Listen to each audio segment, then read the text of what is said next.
Now, the big question is, would you accept that the machine, and this will happen one day, will kill a human being?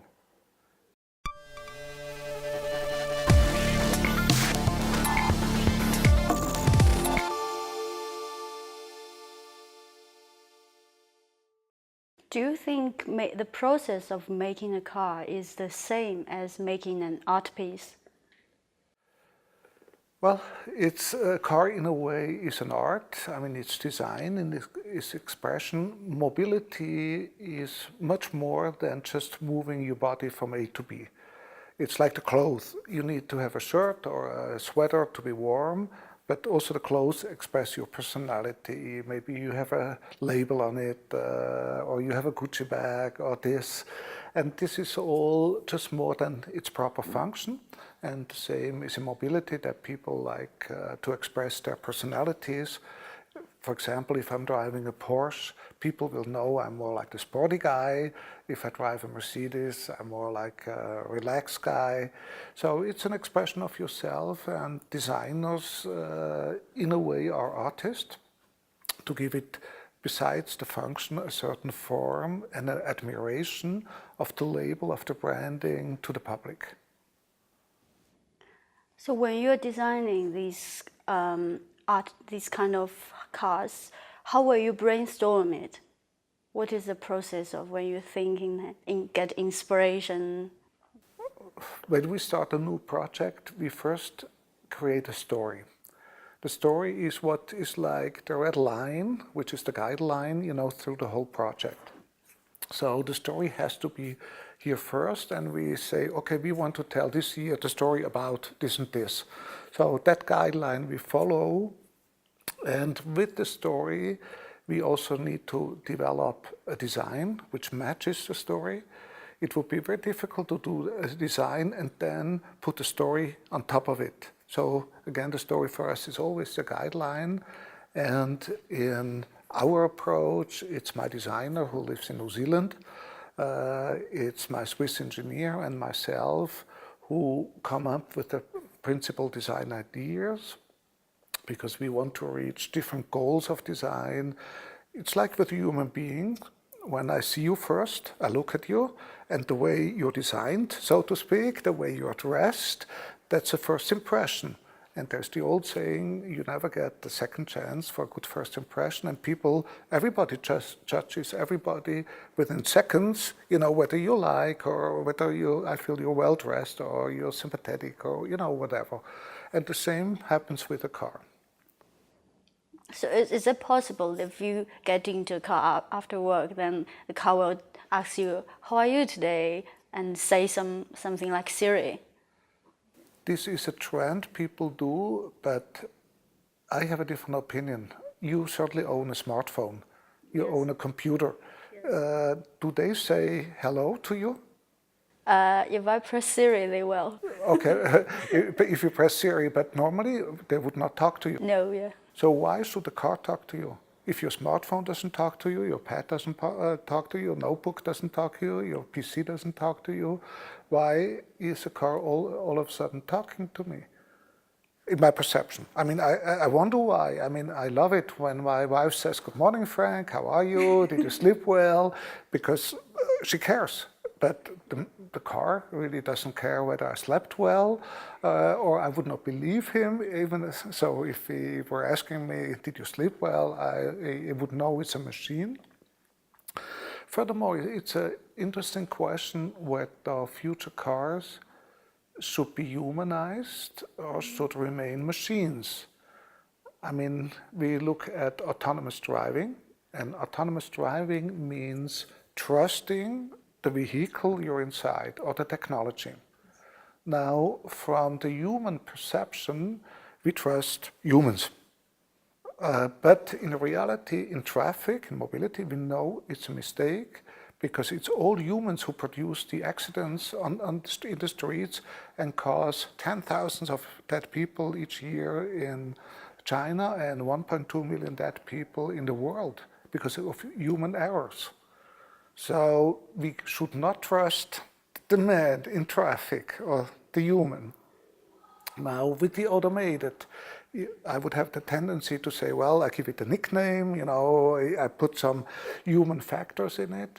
That would be for my emotional side, but for my rational, I think I leave it machine, because the machine doesn't distract, the machine always pays attention, so I rather leave it machine. Probably at the end of the day, I think machine, because I trust it, it's well done, but it's a perception we need to change, because so far we are not associated with machines. I mean, your smartphone probably doesn't have a nickname, but your smartphone does not govern about your life. If it doesn't work, too bad, then it doesn't work and you're out of communication. But if your car doesn't work, you're probably dead or you're injured because it'll produce an accident. So it's a different level of trusting or finding trust in machines. I see. So you mean it's everybody or everything should be in their position and don't just go too further? Because we have certain patterns in our heads. You accept that other Chinese people will kill people in traffic. The Swiss people will kill people in traffic. Americans will kill Americans in traffic. We have that widely accepted. That's basically the toll which we pay for individual mobility. Now, the big question is, would you accept that the machine, and this will happen one day, will kill a human being? Today, probably not. You expect a machine to be 100% flawless. But 100% flawless does not exist in life, as we know. There's always a rest margin of risk. So we have to manage our expectations for machines which will govern about our lives. We have it in the airplane, of course, other pilots, but we still have two pilots. How will you react when people said your car is not feasible? That's great, because we do not want to please everybody. Our cars have to have the function of evoking discussions, meaning that people talk about it. Some people feel it's feasible, some people feel it's far away, some people feel, well, I could have it today, the whole spectrum, but that will remain within your head. If it's like a person who's just like not very normal, you don't remember. And a person who's different, you will discuss, and maybe you come home in the evening and say, oh, I've met this person very, different of other people I know, and these people will remain in your head. And we would like our cars to remain in the heads of the viewers and the people who've seen it. Yeah, I remember this one word say, people will never remember you, but they will remember how you make them feel. Exactly. See, we are exactly at this point. All right. So since Rinspeed is founded for like 4 decades, so what is the future plan of it? Very good question. Honestly, I do not know. I mean, I enjoy my work. I will work as long as I have fun. And if I don't have fun, I change the work I do, which I did also in my past in the activities. But I'm not a long-term planner. I like to drift a little bit, because what I like today or what I perceive today might change for tomorrow, which does not mean that I change my opinion every other day. I have my companies for 40 years. But to be open in your mind, to pick up new things, maybe out of our discussion, something remains in my head, and then I take maybe a different course. So I just go like a flow, like a river, and we'll see where the river will take me to. If we imagine one day on the street, because your car is too popular, so popular that everybody on the street is driving your cars, what will it look like? I don't think the looks are so important. I think the possibilities of what I can do is important. I think it starts with the space.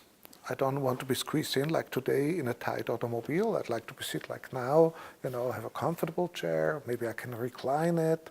Then I'd like to be able to work with a big screen, or maybe the windscreen is the screen. I would like to watch the news. relaxed. I'd like to have maybe a nice climate, like our latest concept car, the Oasis, has a garden within the car for greenery. It's more like, you know, a rolling living room or office or transformable, and it may be on purpose that you say, I need to go from A to B, but since I'm with colleagues, we need to work, I order a business vehicle. Or you say, no, we go to holidays, then you order a leisure vehicle, or you order a beauty vehicle because you want to use the time to do your nails or, you know, whatever. So I think we should think out of the box. We should think much further than we think today, where we still, as I said, we are thinking much of the past, but we should cut it off and look for the future. So you think this would be the ideal version of the future car? This is a theory. You know, if my crystal ball would be that clear to know or to tell the future exactly, probably I would be on a big boat on the sea, enjoy life. We just try to figure out possibilities of mobility. We try to figure out who can be the major players in mobility. I think also that changes. I personally have the thesis that Alibaba will enter the mobility market. Alibaba has, 300-400 million customers, has a big e-commerce, and they know logistics. And imagine if Alibaba would offer mobility services. It's a huge player in the market, which has influence. I mean, like Alibaba has influence on e-commerce, you know, being one of the biggest seller now in China, to up to $2 billion per day of orders, 15 billion RMB, which is incredibly big. So this could all change the market and the market players and on how it's being done. And I would not rule out in my thesis that Alibaba has their own fleet of vehicles, not cars, vehicles. So like in airlines, you have loyalty programs, then if you're a gold member, all, you know, your video, your whatever is for free, and if you're only a basic member, you pay for it. So I could imagine many scenarios of how mobility could be arranged or could be set up. But I'm sure we will move away from today's form of owning a vehicle, which sits around for 95% of the day, to sharing, to different models on how to use a vehicle. And it only makes sense that you can amortize it much quicker than today. There's a website called Geekpong, and there's a hacker just hacked in a Tesla. Then he just used his iPhone to make it drive, start up, move, everything. Do you think it will influence the future of a car using remote system? No. I mean, you can hack whatever you want. If you're a good hacker, you hack Bank of China. There's always a weak point in technology. Of course, hacking has to be taken seriously. Security has to be taken seriously. But we have to take the measurements for it not to happen. But out of 2-3 hackings, you know, we should not really blush it up more than it is. I think we will find a way to make vehicles safe, like Bank of China to be safe, and that I don't access your account. It's the same problem everywhere with IT, but you would not do any electronic banking anymore because people have been hacked and people's money has been taken away. So it's for the bank or for the mobility provider, so to speak, to increase the safety and security in mobile application of IT.